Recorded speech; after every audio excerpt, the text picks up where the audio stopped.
Hello everyone and welcome back to New Tech. Today we're going to show you how to reset your X96M and we will see all this in one video, so stay tuned for that.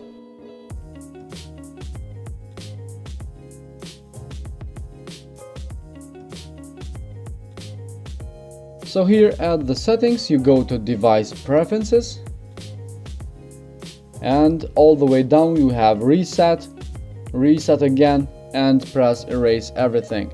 This is the fastest and easiest way to do it, but this won't fix all the problem. For example, if you have with your smart box, you can go to the settings all the way down to system.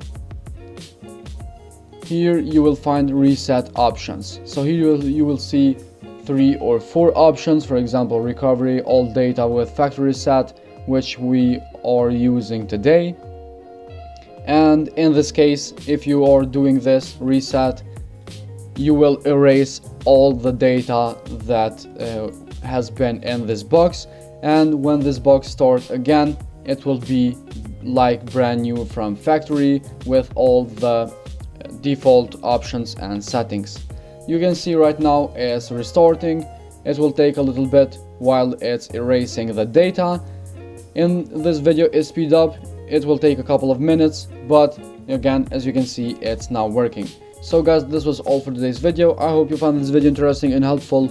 If so, hit the like button, subscribe to our channel, and we'll see you in the next video with another smart device.